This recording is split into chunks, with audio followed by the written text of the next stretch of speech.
What's going on YouTube? This is going to be a bit of an update video on a couple of things that have been on my mind for quite some time and I want to share with you guys, especially as we head into 2024. So, the way I want to do this is that I first just want to go with the raw facts and then probably after that give a little behind the scenes info on the reasoning behind those decisions. But I just want to kick it off with the raw facts. I will put some timestamps down in the description just to make sure that you can get to the part that is interesting to you. So, first things first, essentially January 17th marks the fifth year anniversary of me streaming on Twitch. That was just the first time I ever launched a live back on Twitch, and it was kind of just a test live. And it is March the 1st, 2019, when I started casting Age of Empires 2 back then on my stream. So I'm kind of entering year number 6 actually, when it comes to my streaming, commentary career. And I wanted to make a couple of changes that have been on my mind for quite some time, but I never really had the time to do them or simply the energy to do so. As you probably know, I'm not a full-time content creator slash streamer slash caster. So there are some constraints within which I have to work.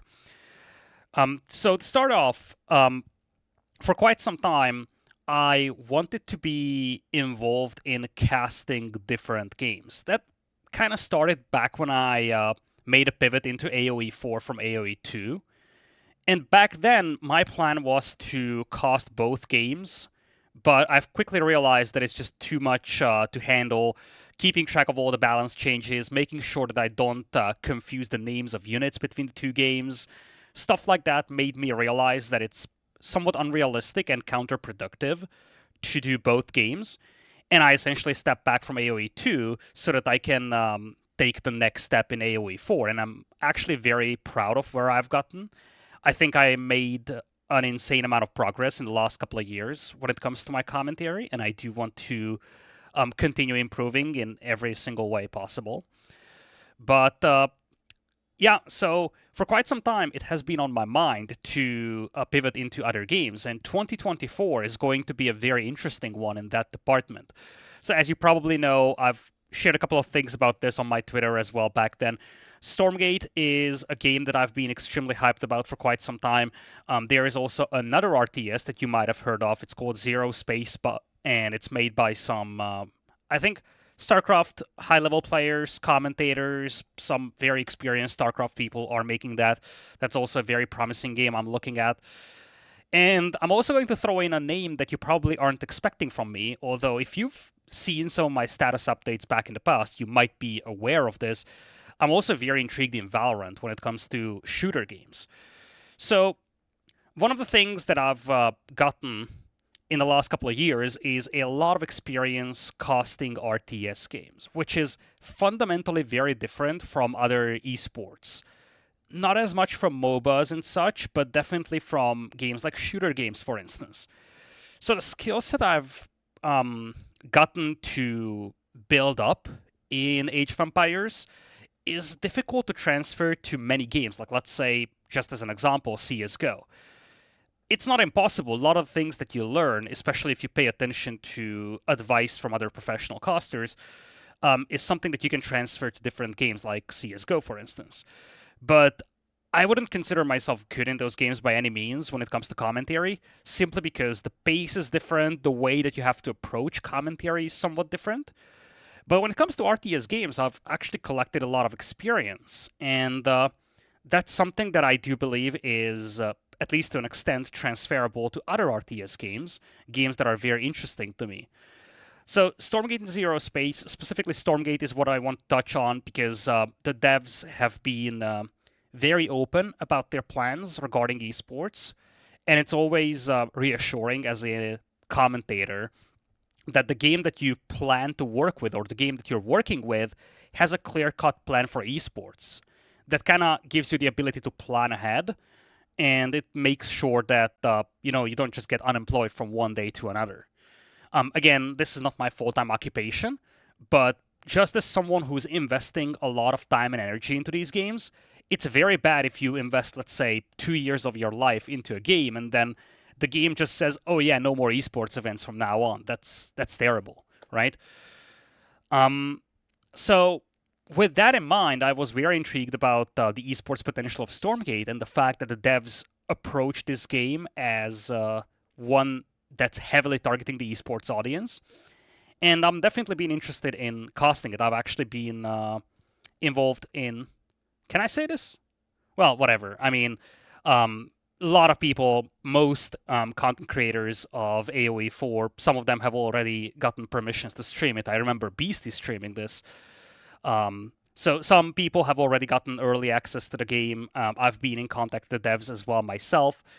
And, well, EGC TV, the host of essentially all major AoE 4 tournaments for the last year and a half or so, they have gotten permissions to run a major Stormgate event in February. And that's going to be essentially the first major Stormgate esports event, and hopefully I will get a shot at casting over there. I do have a bit of an involvement on the technical side of things with HEC, especially on the AoE 4 department. And I can say that from the technical side of things, we are cooking up some very cool things for this project. But hopefully, I will get a shot at casting. Of course, it's a difficult market because you have a lot of people interested in casting. So I genuinely don't know. But even if I don't get a shot over there, I mean, I'm sure there will be a lot of smaller events once the game gets publicly playable. And I definitely intend to get involved in the scene and work my way up through these smaller events. That's kind of my plan. Zero Space is an interesting story, especially because it's somewhat uncertain as to when exactly that would become esportsy. There's just less awareness about their plans in terms of esports. I'm sure that they are planning stuff like that as well, but it's a little more unclear as to what they are planning. The game is currently playable, by the way. And the devs have been very nice and granted me access. It's actually streamable as well. Unfortunately, you can only cast games if you are admitted to the lobby as a spectator. So I can't just walk around the ranked ladder and cast some games. I hopefully will arrange something soon regarding casting that game as well. But I haven't really had the time to try the game out myself and learn the even the basics, I would say, although it's more about learning the nitty-gritty details that matters for commentary. Last but not least, there's, of course, Valorant. It's a shooter game with a very well-established esports, a lot of opportunities, obviously super competitive as well. But one thing that I have really enjoyed in AoE, and this is something something that kind of became a bit of a trademark of mine in the AoE scene, is breaking down situations and analyzing stuff. When you look at commentators like Aussie Drongo, for instance, he is known more for hyping the stuff. He often explains some concepts as well to the viewers, but his trademark is hype commentary and just, getting a lot of intensity to the game, getting a lot of excitement translated towards the audience. Whereas my commentary revolves more around analyzing stuff and explaining standings within the game, sometimes a very complex series of information that comes in towards the viewers in an understandable fashion, and kind of telling them, look, this is why this is important. This is what we can expect for the next few minutes. Or giving some sort of an explanation behind certain decisions having been made by the players.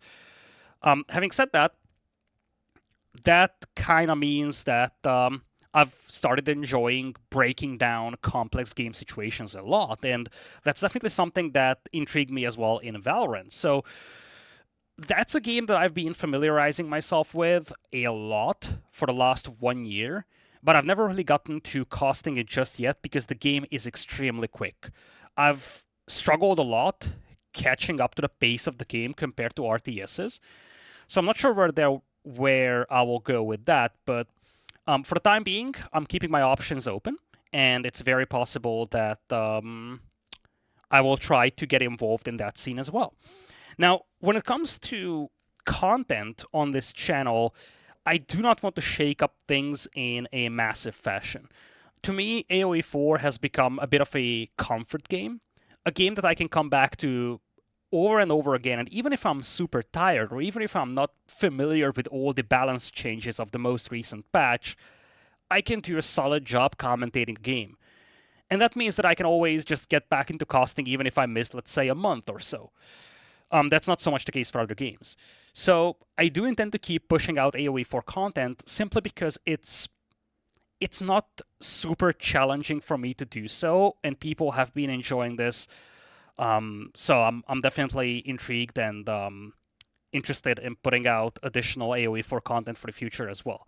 However, obviously part of my pivot into other games would be to get some commentaries recorded for YouTube of these games as well. Specifically, Stormgate is what I have on my mind for the time being.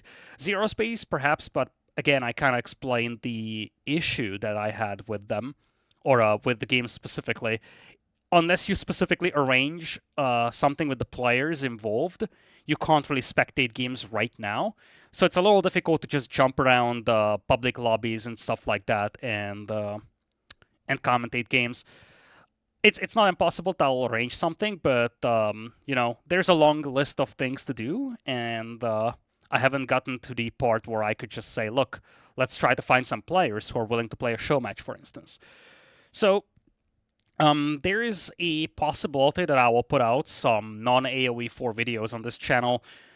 Technically, that mindset has been there for quite some time, but I haven't really been using this. Back when I did my last update video, you can probably remember that I said, look, I will probably do some AoE 2 casting every once in a while, and I'll upload it on the same channel, and just mark that this is an AoE 2 video, not an AoE 4 video. Now, I haven't really had time to do stuff like that, but at the end of the day, the key takeaway is that this channel wasn't exclusively an AoE 4 channel, but I do know that most people on this channel are here for AoE 4. But I'm also hoping to get some sort of a... I'm not going to say cross-marketing, because that's not the purpose of this, but definitely raise some awareness about other games. And it's very possible that, you're here for AoE 4, but you check out the Stormgate video and you get interested in the game. I don't know. I do not intend to really flood this channel with new games, though. Again, because I feel like most people on this channel are here for AoE 4. But I do want to get some videos out, and if I go very heavy on the content creation side of things for these games, I will probably make a separate channel for them. I actually don't know which is better. There are pros and cons between the two. In fact, if you have any kind of feedback on this, then you're more than welcome to share that with me in the comments. Let me know what you think. Do you think it's a big issue to have multiple games on the same channel? Kind of have this as a variety commentary channel instead of a dedicated game casting channel? Or do you think that's bad? Should I just, make separate channels for every single game I cast? What if I end up doing 6, 7 different games, and then that kind of just splits the content across numerous channels? Obviously, I have a limited amount of time to work on things, so if I split my content between 6 channels, that probably decreases the amount of stuff I can put out on a single specific channel. But yeah, I'm more than interested in your feedback about this, but the main reason of this video was to share the things that are going on with me, and just to share this fact. It's not really a decision point at this point. I've been thinking for quite some time on this, and it's a big step to make, but I also think that it is a step I want to take, because right now, at least, this is the way I see it in AoE 4.